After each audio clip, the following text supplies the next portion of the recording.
Have you ever spent $1,000 on a pair of headphones? Here's how I feel 3 years after owning a pair of Shure 846.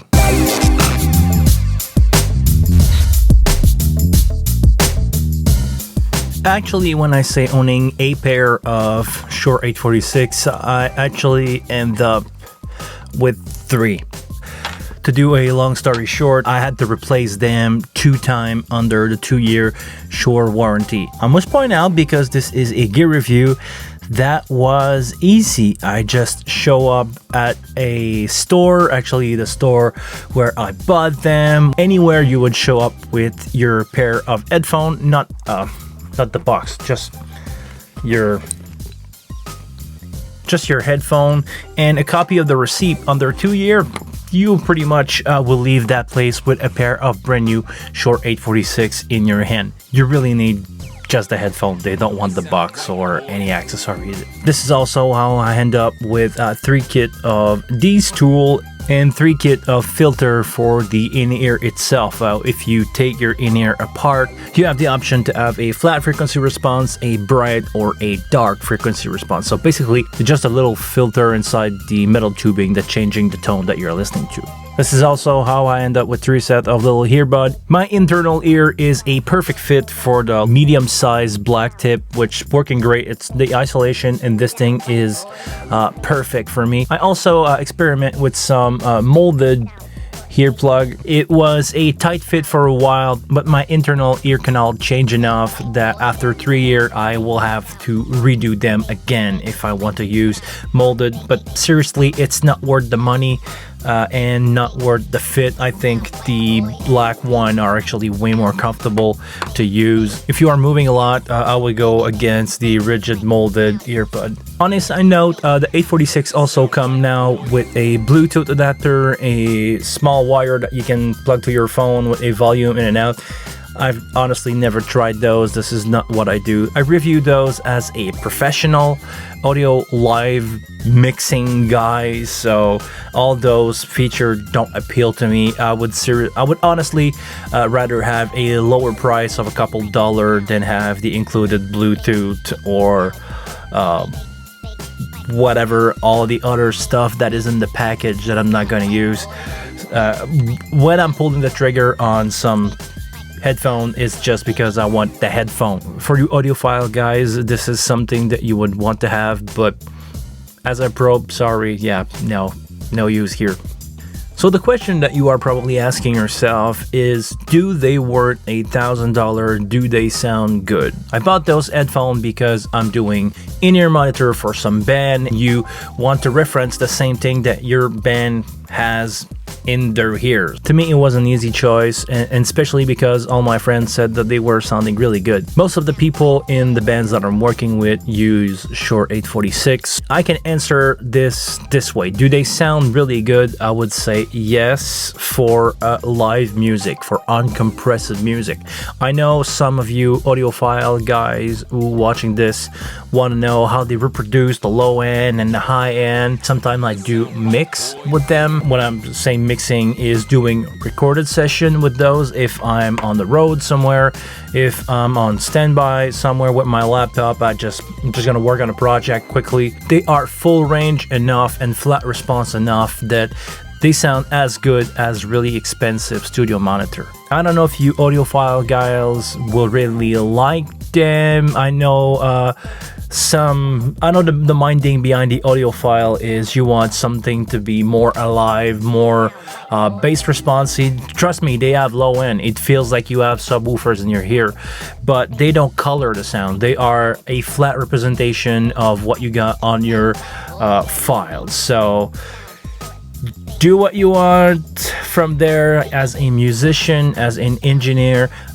those headphones will give you the dynamic that you need to have depth in your mix. They will put emphasis on depth and detail. And if you are listening, if you are doing active listening like a musician do, when you are listening to yourself playing bass, guitar, or drum, you need to have that detail, and you need to have the possibility for you to listen to something. You need to concentrate on something and listen to the guitar player that is there.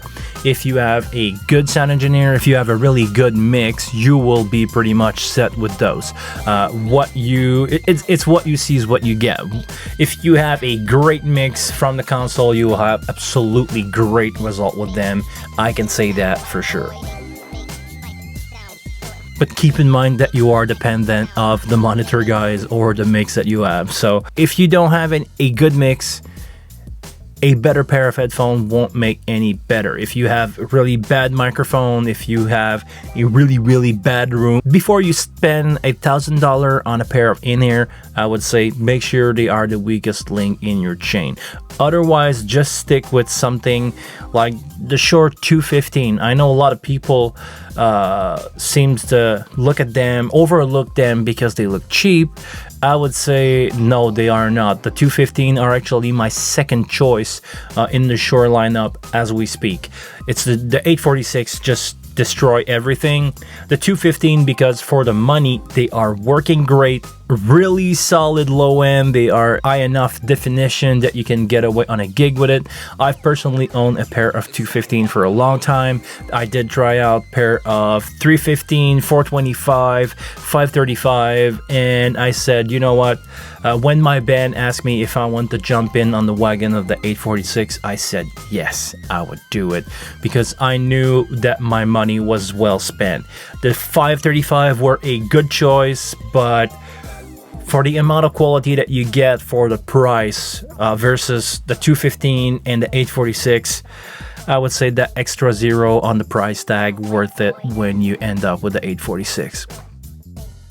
Also, something that I need to point out, I didn't personally add any problem with the 846 when it comes to wire. If you ever bought any pair of Shure in-ear, actually, they can be detached from one another, and you can replace the wire if you need to. If you ever break the wire, or if you have a bad connection, I know a lot of people have some bad connection, is because you get corrosion inside the little joint here where the cable meets the earbud. Make sure to clean that out.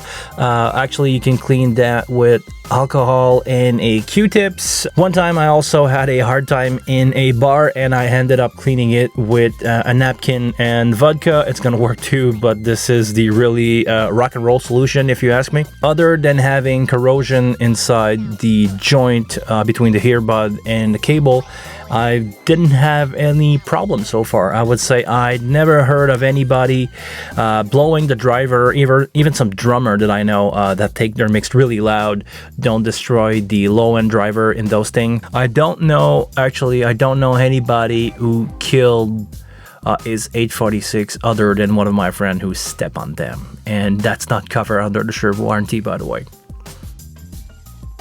Would I recommend the 846 for anybody? Like I said, yes. If you are looking for a good upgrade on your setup, this is not a beginner, this is not entry level, this is $1,000. Would I recommend them over other companies? I would say yes, because they are actually easy to get a warranty repair on, and seriously, the wire thing with other companies is just crazy.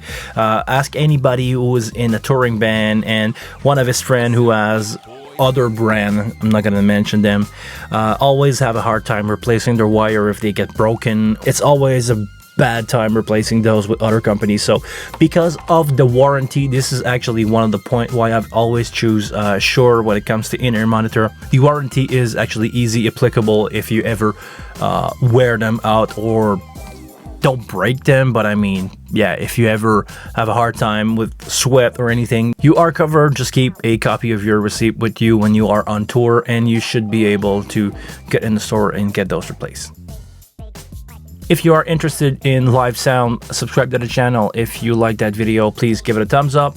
Until the next video, guys, please take care of yourself, and I see you all later.